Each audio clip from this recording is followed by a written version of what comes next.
Good afternoon, everybody, and welcome to this event, which is a joint event between the Institute of Directors, the Institute of Chartered Accountants for Thames Valley, and the British Business Bank. We hope that if we get this right, it will be an annual event, and hopefully maybe the next one will be face-to-face. My name is Biyi Oloko. That is Biyi, and the surname is Oloko. I'm an ambassador with the IoD, and I'm a member of the Thames Valley Institute of Chartered Accountants. So that means I am a chartered accountant, hopefully not a boring one, but a chartered accountant and a fellow of the Institute as well. I have been in this area of Berkshire for a very long time, so felt that it would be good for the Thames Valley and the Berkshire branch of the Institute of Directors to host or to come together and discuss probably something that's a very relevant topic, which is about finance, it's about money, and it's about green, carbon, climate, and we've got this COP26 going on at the moment, so I think it's very topical. When we put this program together, we didn't realize that it was going to happen in the same week as COP26. So I think there's nothing like an idea whose time has come. So I think this is going to be a beautiful session. It's going to be as good as you put into it. And hopefully we'll have a good time. We have a very panel of speakers, very experienced. And the format is going to be initial presentations, and then we'll move into discussions. I'll introduce the speakers by the sessions that they are going to present. Our first speaker is going to be a lady who I have come to respect very much. She's very dynamic, very hardworking, very, very hardworking. Her name is Sue Elliott, and she is a senior manager with the British Business Bank. She's in charge of the UK network for the Southeast. So she's in charge of the Southeast, so she's a very powerful lady. I'm going to just quickly read through her profile. She is an experienced commercial professional, and she's been working with the British Business Bank, the delivery partners and the intermediaries to help smaller business plans for and access finance for growth. Her knowledge, this is a bit I like very much, and strong connections in funding and business support community were gained from co-founding and running her own consulting business. So that's Sue very experienced, and she's got experience from the field. So she will be our first speaker, but let me just quickly set the scene. I have printed a lot of data, so I have to say it. But don't worry, it won't be too boring. This session is about money. I would have said money in various languages, but I don't know if people will understand it in my native dialect, because I'm of African heritage from Nigeria, Yoruba tribe.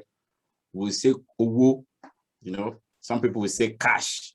It's about money, and it's about money for SMEs. It's centered on two themes, which is how would I access early stage finance? And with all this net zero happening around me, will it affect me? Some interesting statistics to set the scene.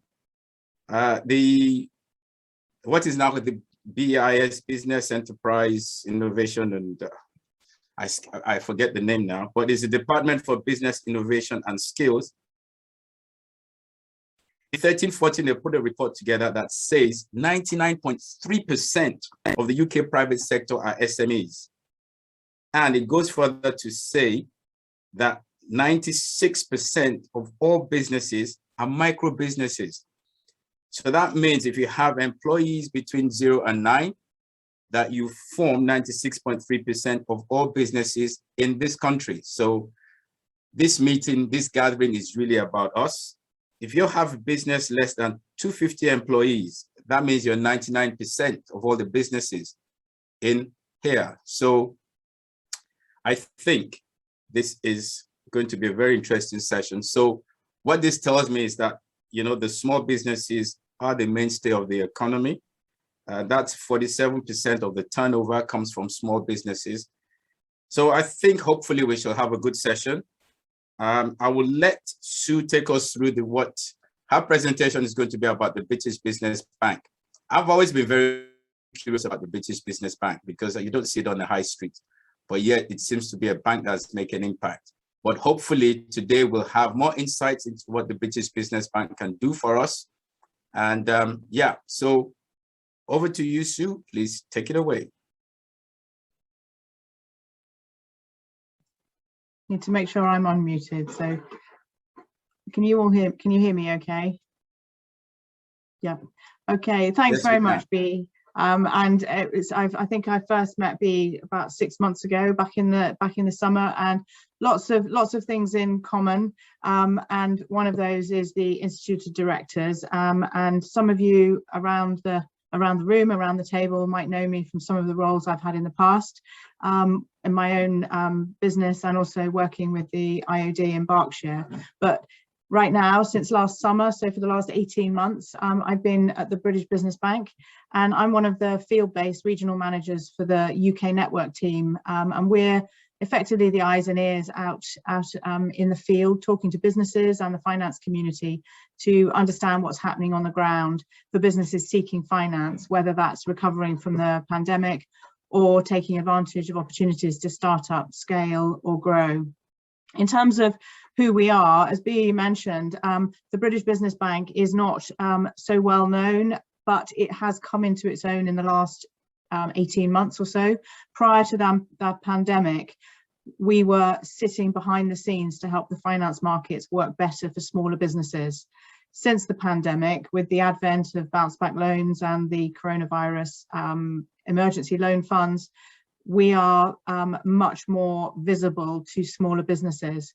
So we're a government-owned business development bank helping those markets work better. And our core mission, just on the screen there, is to help ensure or drive sustainable growth, and that enabling and encouraging through the transition to net zero has only recently been added or adapted into that mission just in the last month or so.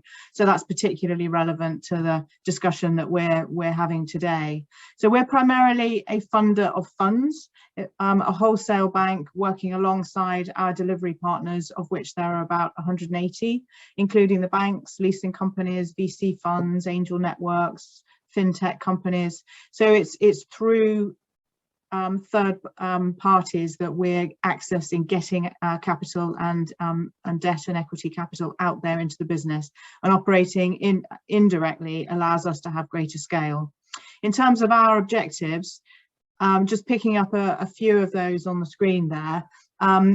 Overall, to increase the supply of money and to help create a more diverse array of funding, and that's really important, and we've successfully done that. And over the last statistic that was published, about 94% of funding that's enabled through the British Business Bank is non-main banks. So increasing the sorry, that's my phone going off there, rookie mistake. Increasing the type and options open to you in debt, equity, asset finance. So part of my job is to understand the gaps, and that addresses the regional imbalances, and on that objective that's on the screen there. So it's enabling an understanding of imbalances within the region, within the Southeast, as well as how the Southeast, for me, fits into the broader picture. And the seventh objective on the right-hand side there is the one that has been added most recently, and that's specifically to do with supporting the UK's transition to net zero. So highly topical, and that was added formally, again, only a month or so ago. So in terms of the impact that we have in the market, these are some of the numbers of businesses. Almost 1.8 million businesses supported in total, and there's about 5.9 million smaller businesses. So a high proportion of businesses in the UK are now supported through the British Business Bank's schemes, and a lot of that has come through the COVID emergency loan schemes. So it's much more, as I said, much more visible. Importantly, 1.4 million of those so a high proportion are outside London, and there is a concentration in London, but spread both across the greater southeast as well as in other parts of the country. In terms of finance, almost 90 billion now supported through the British Business Bank, but again a high proportion of that through the COVID schemes. But the banks, what we would call business as usual programs, some of the sector programs, regional angels programs, some of those programs that were in place before the COVID hit us, about 9 billion has gone into that. So that's the split in terms of the significant change and the quite substantial change that the bank has been going through over the last 18 months. In the southeast, drilling down, I have got some more specific for Thames Valley, but if anybody wants to know those afterwards, I can pick those out. But what for here, the numbers for the southeast are pretty much in line with the proportion of businesses in the southeast, about 16% of businesses in the southeast, and that's reflected with the finance facilitated through the British Business Bank. So just before I go on to some of the research that underpins the discussion that we're having today, just to flag up, we're also look to be encouraging and enabling smaller businesses to find the finance best suited to their needs. And one of the resources that we have in place is the Finance Hub, which is a resource that enables businesses, which might be your businesses or your customers or clients' businesses, to try to understand what's best suited to their needs. And by answering a few questions, you can work through that journey and understand what type of finance might be appropriate. So that's a resource, and it's being added to all the time. And when Brexit happened, there's the portal and the information there for Brexit, and increasingly for net zero as well. So that's some resource. But in terms of I want to just flag up in my few minutes two research reports that hopefully set the scene for what we're talking about more today. And the first report published at the back end of last year, but the statistics are still obviously valid, was called the Alone Together Report on Entrepreneurship and Diversity in the UK. And in terms of the headline statistics, again, haven't got time to work through the details, but the overarching message of this report is that there is really a persistent disparity in the access to finance for certain underrepresented parts of the business community. And some of that is gender, some of it's ethnic background, some of it's location as well. And so those 4 points there hugely influence the way that different parts of our business community can access finance. And that's one of the things that the British Business Bank is here to do, is to make sure that those findings are addressed. Evidence from this report was put through to the Commission on Race and Ethnic Disparities to government. We provide, and we're continuing to provide, startup loans and mentoring support for all types of entrepreneurs. In our venture capital programs, which co-invest with private sector VC funds on more patient capital, we continue to seek out fund managers with networks beyond what you might expect, and assessing approaches to diversity is a part of the due diligence process that we work through in some of our partners.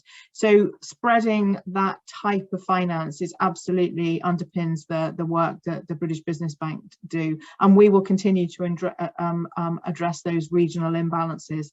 I put a link to the report in the chat when I've just finished, but I think it highlighted, and I was in some ways not surprised, but that's bad that I wasn't surprised with some of the statistics and the findings that come out of that report.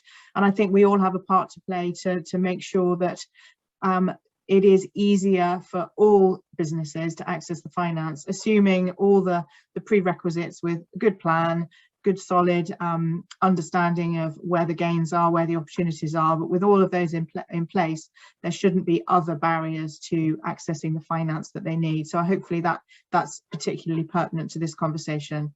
But the other piece of the jigsaw for today is that smaller businesses and their transition to net zero.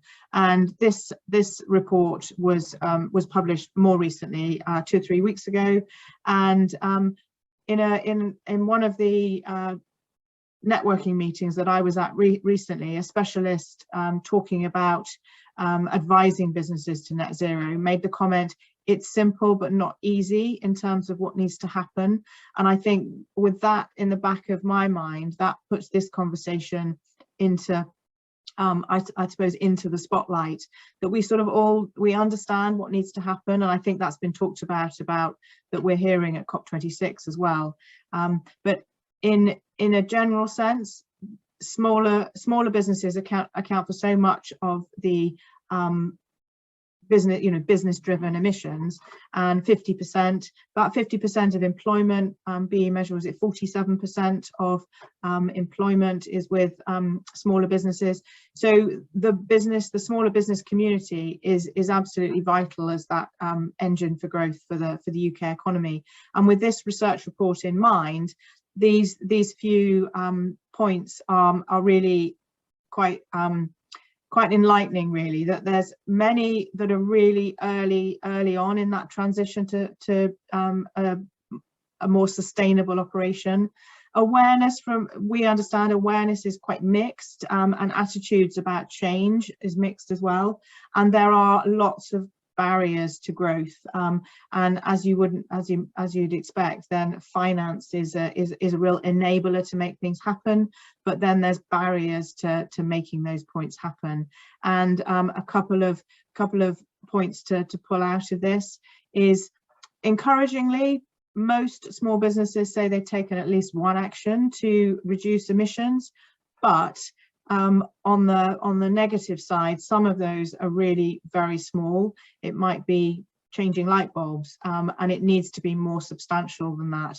And quite a small number, 11%, have actually taken external finance in order to underpin change. So there's some awareness, but we haven't yet moved to action. Just a few highlights there. That as well as the 11% that have said they've taken on external finance, there's another 20-odd%, sort of 22%, that are prepared to take external finance. And hopefully the fact that you're all here today, that awareness piece is there, but it's the next step. And unsurprisingly, perhaps, in about a third of businesses put cost as a barrier for reducing their own emissions. So all of those findings, and again, there's lots of statistics in there, but that's informing what happens next. And pulling out one of those stats, 76% of businesses, and the findings in this report state that smaller businesses are still at that awareness and gathering knowledge, and not that many have actually moved to making it happen to the sort of action point. So for smaller businesses, transition must make financial sense, and the finance must be the right type of finance with the right finance partners. So with that as a bit of a context, going back to that statement that I heard, we sort of know what we need to do, but it isn't easy. And the part that the British Business Bank will play in that is raise awareness, help understand what's needed, understand the gaps, work with delivery partners to try to plug those gaps. And with my conversations on the ground is just hearing from the direct experience of small business owner managers about what they're experiencing, to feed that back through to the British Business Bank, but ultimately up to government as well. So I shall stop there, Biyi, and if there's any questions, we'll come back to those later, and I'll put a couple of links to the slides and to the research reports that I've just mentioned. I'll put those into the chat. So hopefully that sets the scene for the conversation that we'll be having now. Okay, thanks very much, Biyi.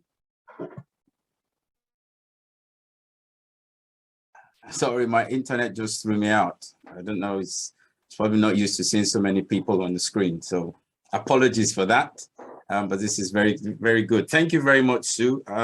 I think the way you closed that really quite interesting, because it just sets a scene on for the next speaker, who's going to be Teju Akande, to tell us a bit more about net zero. But what is interesting for me was I read in the FT today, yeah, well, as an accountant, you have to read the FT, you know, that Mark Carney, who used to be the of finance companies, who have up to $130 trillion. I just can't, that number just astounds me. They have access to $130 million, $130 trillion of private capital committed to hitting net zero emission targets by 2050. I just don't know how that's going to work. Apparently, they've got banks, they've got asset managers across 45 countries. So as Sue has shared with us, there's a lot of numbers, there's a lot of statistics, but the question is the action. Hopefully, Teju will be able to tell us a bit more as she takes us into more detail of this. And then hopefully at the later stage, you'll be able to ask more questions. There are not many questions coming through, so maybe some people just want to ask the questions in person. But I think it's very interesting to see what is happening at COP26. There's so many questions that come to my mind, but I'll not ask the questions now. I'll let Teju make her presentation. Teju Akande is a specialist in energy and infrastructure sector. She has a focus, that's her focus, and she focuses on delivering energy transition. She has helped companies build resilience, and she has over 20 years of professional experience in the energy sector. She has worked on transactions of over $500 million, that's big number, and has assisted in raising debt and equity. And in the past 3 years, she's been working with the UK Department of International Trade, specializing in energy and infrastructure, and she's focused on delivering the energy transition through the net zero framework. So I don't think there's any better person to talk about how we move from the climate COP26 type discussions into actions. So Ms. Teju Akande, over to you. Thank you, Biyi. I hope everyone can see my screen. It's a pleasure to be a part of this webinar. As Biyi said, I'm Teju Akande, and I work as an international trade advisor, Department of International Trade. My private sector experience, which is almost 20 years now, has mainly been in the oil and gas sector, energy sector, and so that's where I have done quite a number of my transactions. And with the DIT, it's all around energy.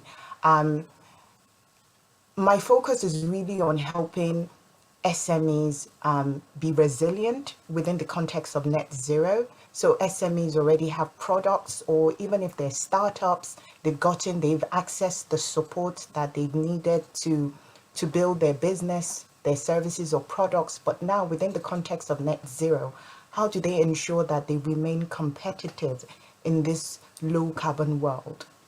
So I'm going to take you through my agenda, which is I'm going to talk about what is net zero, although given the context of COP, we're in COP now, so I'm going to whiz past that and really move down to the factors that I have seen based on speaking to the businesses that the SMEs around, what's driving corporate momentum, then the importance of net zero to UK businesses, what businesses can then do. So I have some actions that businesses can take, and the Q&A will come after. So going straight to what is net zero, I'm going to just move through this quickly. Is going on, but I will stop at net zero really. And just to say, in order to keep the climate change within the 1.5 degrees Celsius limit that was set in 2015 of the Paris Agreement, human-caused greenhouse gas emissions needs to fall 45% from 2010 levels and reach net zero by 2050. So that's where net zero came from.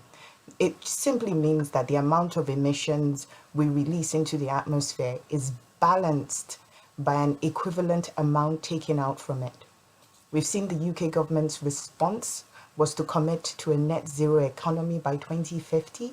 And we're seeing similar commitments across the globe. It's so topical now, the EU, Japan, the USA, And what is also important to note is that there's a growing number of multinationals that are also announcing their net zero targets. So the factors that are driving corporate momentum, when I speak to businesses, there are several factors that account for the reason why they are now considering the impact of the climate to their business, the impact of climate change to their business. And it's a growing awareness of climate risk, with climate change increasingly recognized, including by investors, as the number one threat facing planets. It's rapidly changing policies with a growing, government policies that changing with a growing number of national and regional governments enacting regulations intended to help decarbonize the economy. Then there's a recognition of the economic opportunities presented by the low carbon, economy, innovations coming out, and there's a reputational risk issues, these considerations, and that leads to changing it's like the changing expectations from consumers, employees, and the general public affects a business, and there's the risk of litigation. It's particularly a big one for anyone in the resource business, whether it's oil and gas, mining, etc. There's the risk of litigation for climate-related damages from companies. So the importance of net zero to UK businesses is, I always show this slide because I think it's really good. So, and I'm going to talk about how net zero is going to affect UK businesses. And this particular chart is shows the UK emissions. It's between 1990 to 2018. It's a bit late. We're expecting the most recent one. It hasn't come out yet. The good news is that, and you can see that the big polluter, which is the red line on top here, which is energy supply, has dropped dramatically, halving over this period. But the others, such as transport, business, residential, they've hardly moved. So at 2018, this is where they have. Now, to meet the target of net zero by 2050 that the UK government has set, these other transport, business, residential, they're going to need to move, which means that it's going to impact all the suppliers. See, according to the Carbon Trust, companies with fewer than 250 employees account for almost 25% of the UK's total carbon emissions. So that's, if you just look at the business side of the line and transport side of the line. So SMEs have a role to play in helping the government meet its carbon emissions. Already we have the UK government's 10-point plan for green industrial revolution. There's the mandatory climate-related disclosures, and there's the government's net zero carbon public procurement policies. And I'm sure there are many more going to be coming out, going to be announced after COP. And big business into the pressure. And this particular chart shows you all the businesses, not all of them, but quite a number of them that have committed and they've got net zero plans. They are reacting to pressures from governments, public, staff, their customers to reduce their pollution. They're all setting net zero targets. How does this impact SMEs, you might say? Well, here is the answer. I've put together a business's carbon footprint. And so a corporate carbon footprint, and it officially includes emissions. For a business, its carbon footprint would include emissions it has control or influence over, is how I describe it. And that's scope 1 and scope 2. And emissions, it does not have direct influence over, and that's what I put as scope 3, and that would include things like staff, travel, and supply.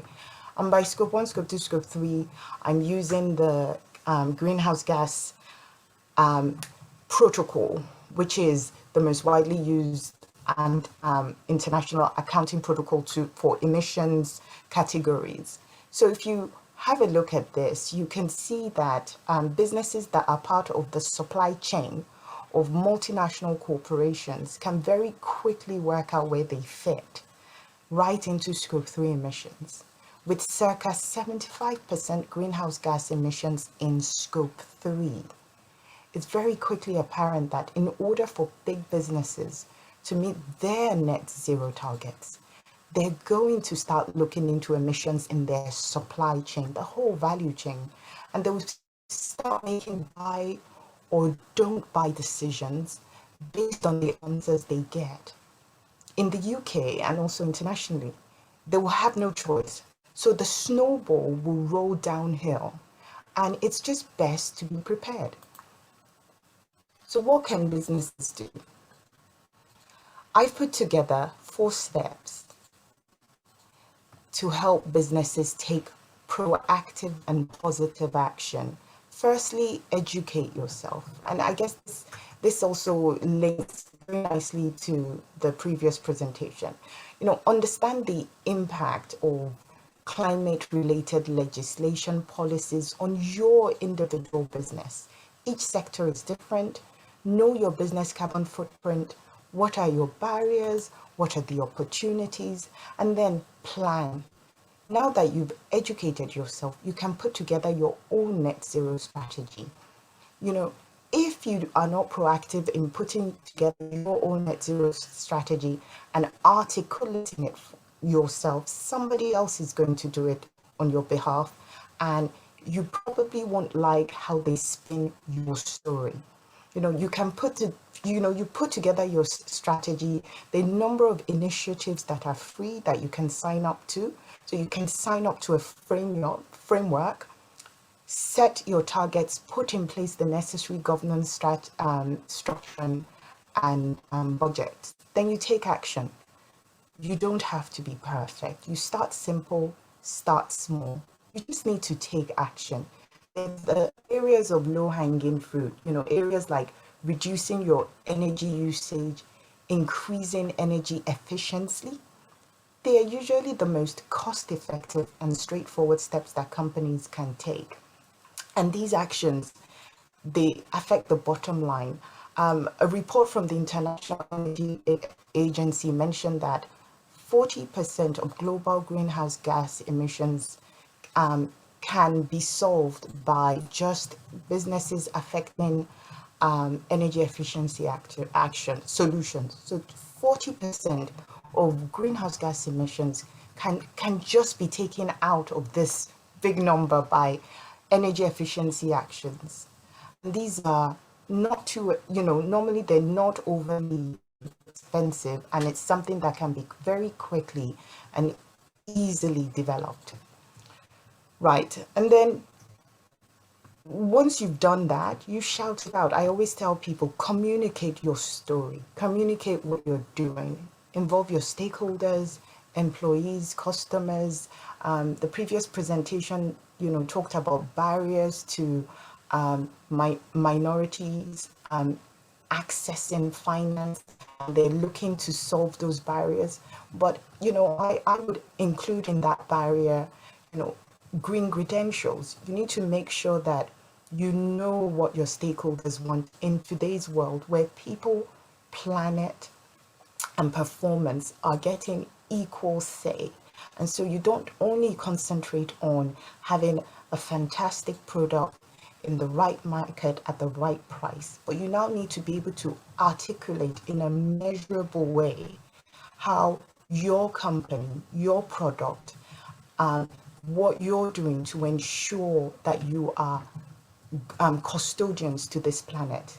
And you can join a number of initiatives, climate change initiatives that will just help to increase your profile and just let the world, your stakeholders know.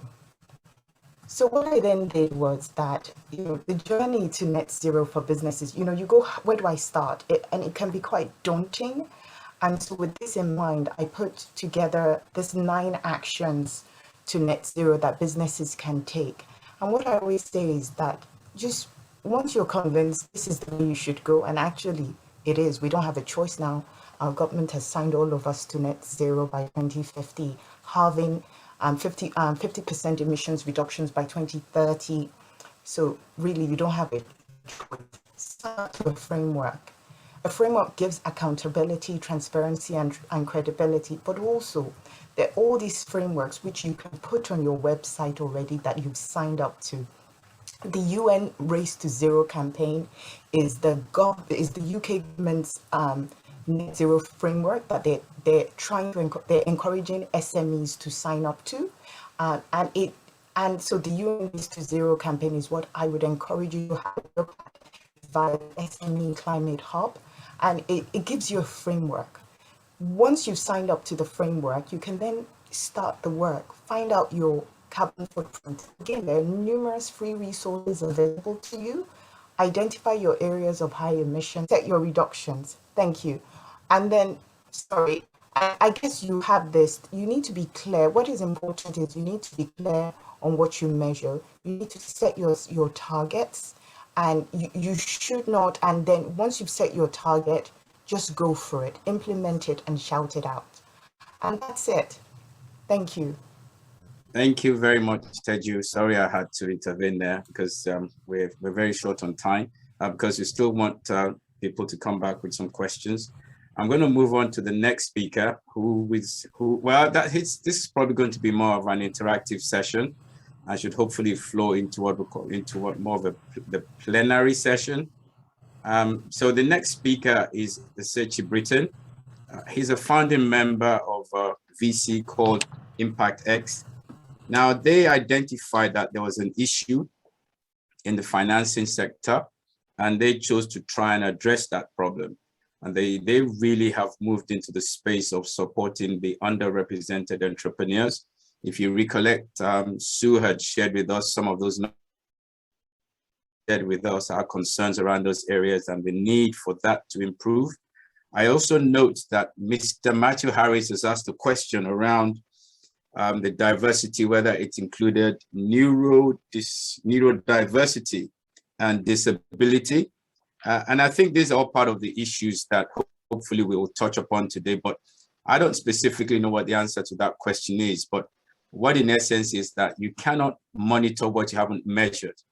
So the data that comes out will help us to understand more what the issues are. But Ezechi's focus really is more on the underrepresented entrepreneurs, and they have raised capital and they've put capital into that space. I will let him tell us a bit more about what he wants to do. But if we look at the underrepresented, and I know Ezechi might steal your thunder a bit about two figures, and two figures that come up from the reports that have been produced by Extend Ventures, says that less than 1% of VC investment in the UK went to Black entrepreneurs across the last 10 years. And that between 2009 and 2019, just 0.24% went to teams of Black entrepreneurs. Now, it'll be interesting to see that, and another statistic which is quite interesting, I thought, was that, well, if you haven't gone to Oxford, Cambridge, Harvard, Stanford, or such schools, then it's very difficult for you to raise money, because even in that sector, 42.72% of the UK money went to groups of at least one graduate of those institutions. So that tells us that there's something, I don't know, systematically wrong or not, but Ezechi, what do you think? All right, just checking that everyone can hear me. Unfortunately, I had to put my headset on because someone's doing the garden outside. So if anyone can't hear me, please do let me know. Yeah, we can hear you. Brilliant. First world problems and all that. I fully get it. So yeah, some really great stuff there. And thank you everybody for inviting me to speak today. It's a real pleasure, and some really fascinating facts have been brought to the fore during this conversation. The other point on that 0.24% that you missed, Biyi, was that 0.024% has gone to Black female entrepreneurs. So of all the groups, they're the worst served by a country mile. And to put that into context, what does 0.24% actually look like? Well, if I had a room of 1,000 entrepreneurs, 2 of them would be Black, right? In terms of who have received funding from venture capital. And if we look across Europe last year, 41 billion was invested by VC across Europe. If we take that 0.24% figure, that means less than 80 million pounds would have gone to Black entrepreneurs across Europe. ImpactX, the fund that I'm a part of, we're raising 100 million. If we'd raised 100 million today, we would have been able to service the entirety of deal flow across Europe into Black founders and still had 20 million in change. Okay, so that gives you a sense of the scale of the problem there. So this becomes a really interesting conversation when we look at access to capital. And I know a lot of the focus today is around the net zero challenge. But Biyi, what was a specific question you wanted me to focus on in regards to that? Yeah, so in essence, we know and we're aware because we have the statistics that tells us that, there are issues. So we know that there are systemic issues without a doubt. The data tells us that. Now, how do we move from that point to actually making things happen? I noted that, is it perhaps due to the history of VCs? I mean, the world of VC emanated from the US, in essence, from the San Francisco area. And there was a lot of universities involved in that. Well, the likes of Harvard and the likes of MIT, and then some major investors, the Bank of Boston and things like that. So is that relevant? Is the history part of what is affecting us now? And how do we take this forward? I mean, there are people on here who are SMEs and are disadvantaged, if I may say that, maybe by size. How do we deal with that? How have you dealt with that issue? I think absolutely the history has an impact, because there's another organization that's focused on research, and that's Diversity VC, run by Chet Warner, founded by Chet Warner, who's one of the VCs from Ada Capital. And they looked at Silicon Valley and they looked at what is the number one prerequisite that determines whether or not someone is likely to be a VC, whether to enter venture capital. Now, you mentioned the universities. The other prerequisite was very simple, that their dad was a VC, right? That was the number one prerequisite that determined whether someone was likely to enter VC in Silicon Valley. Okay, so if we look at the university problem, we look at the inheritance situation, as it were, all of a sudden we have a situation where a vast percentage of our population are almost guaranteed to be eliminated from this space and will never have a chance to participate. And you talked about where the funding tends to go to. Well, the other piece of that is that 96% of funding historically has gone to all white male founding teams, where at least 40–50% of them have gone to a prestige university, whereby those individuals tend to come from very specific types of backgrounds. And what we start to see is an issue whereby a very certain, profile starts to emerge when we look at venture capital funding and the types of organizations and people who get invested in. What I find quite amazing about this is that VC is an industry that invests in companies over 60% failure rate, right? So 60% of companies in the venture capital space, these are all SMEs because that's where they start, won't go on to raise another round of funding. So to put that into context, I like to bring numbers to life, right? A standard VC portfolio over 5 years is likely to look around 40–50 companies, okay? If I invest in 40 companies and they go through 3 to 4 rounds of funding, I'm likely to have 6 companies left in 5 years' time. So yet VC likes to invest in a very specific profile of people, and it's clearly not working. So irrespective of which background you're from, building a startup company is hard, right? So why do we continue to go down this model of focusing on groups and teams where they're already failing? Why aren't we expanding beyond that? And part of the challenge that we see here is the other issue. And, you know, I know Sue can talk to this as part of the BBB, but when we look at funds and we look at fund managers, there's a real problem, which is that most LPs won't invest in first-time fund managers. They just won't do it, right? And this is where that history part starts to play into it. So in essence, to raise money as a fund, you have to have built a fund before. Instantly, we see the paradox in this situation, right? Now, what did I say? What's the prerequisite for me being a fund manager in the first place? Well, was that my dad was a VC. How many Black grandfathers and uncles out there do you see in the venture capital space? How many from diverse backgrounds? And diversity doesn't just mean color. I tend to focus on it, but it also means, for me, diversity really is background, right? If you didn't go to Cambridge, Oxford, Harvard, Stanford, you probably fall into the diversity category from my perspective. I went to the University of Kent, right? I didn't go to hold that against you. So hopefully they wouldn't, right? But here's the irony of that. I went to University of Kent, did computer science as a degree. I failed to get jobs with Microsoft, IBM, Sun Microsystems.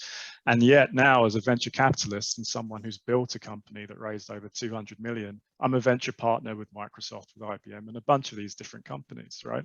So I'm a venture partner with the very companies that would never have hired me in the first place based off of my background and educational history.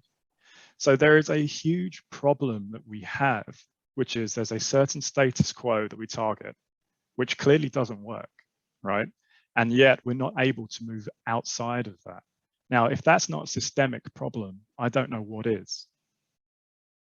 So thank you very much, Ezechi. And I think people might just deduce from this that we've kind of gradually moved into the plenary section of things. So if you have questions that you want anyone to answer, whether it's Sue, Teju, or Ezechi, please pop it in the chat box. But Ezechi, I want to come back to you because you say we know that there's this issue, and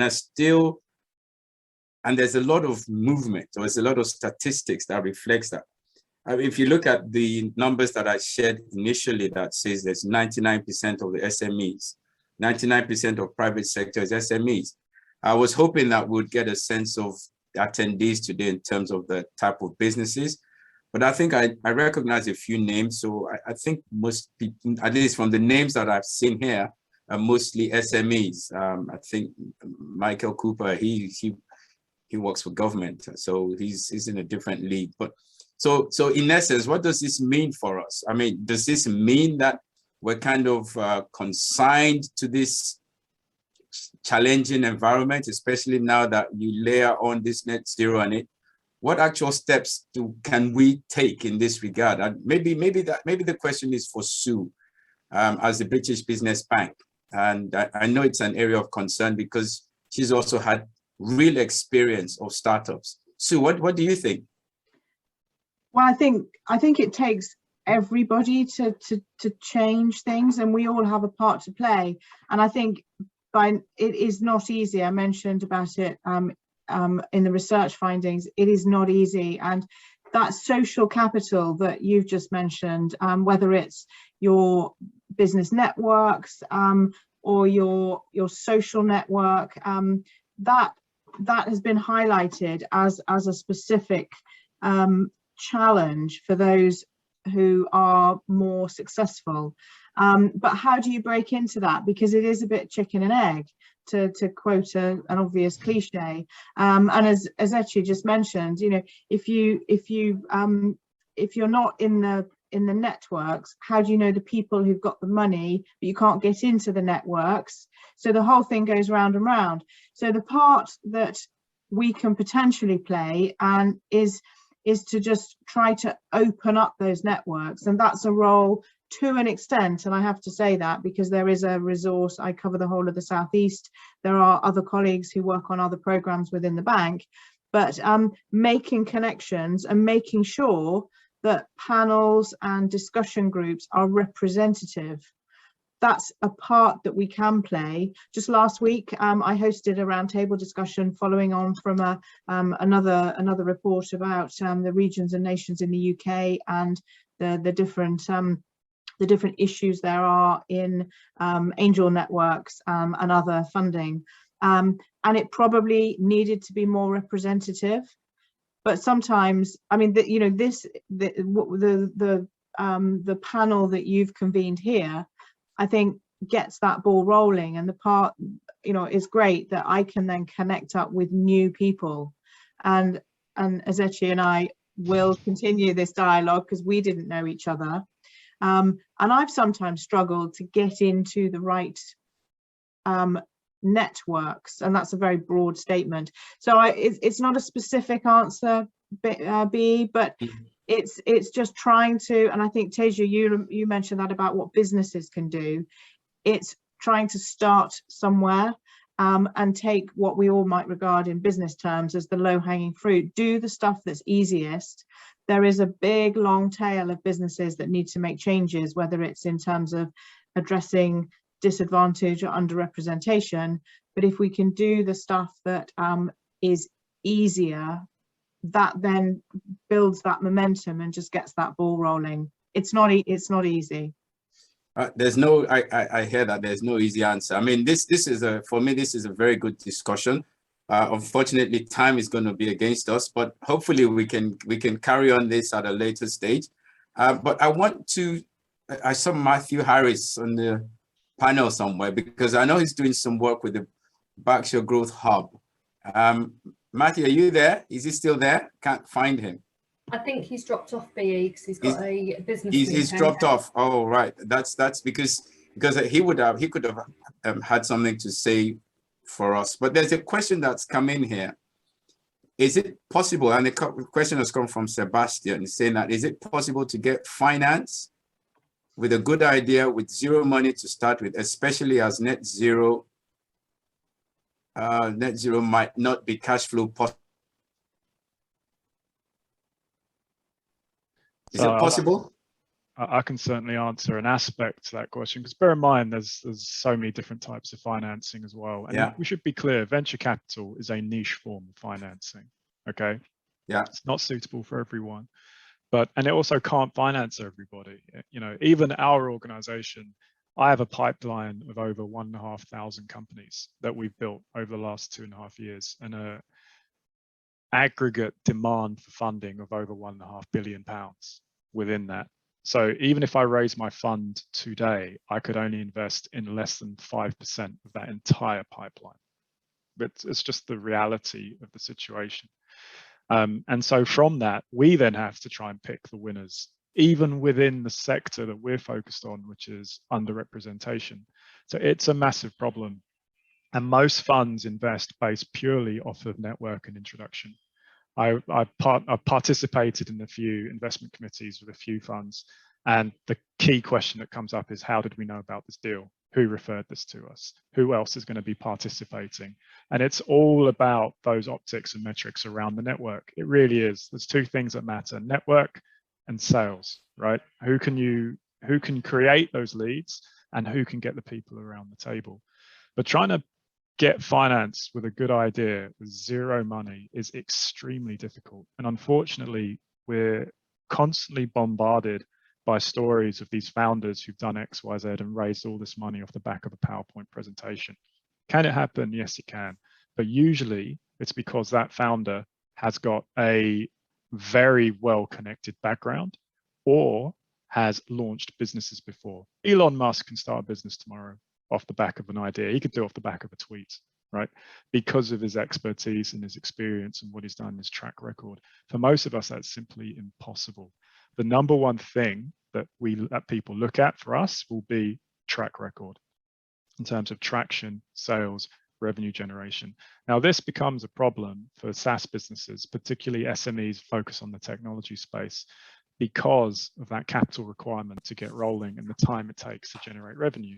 So there is a need for patient capital to help these early stage businesses to grow before VC can get involved, because VC is not going to solve the problem.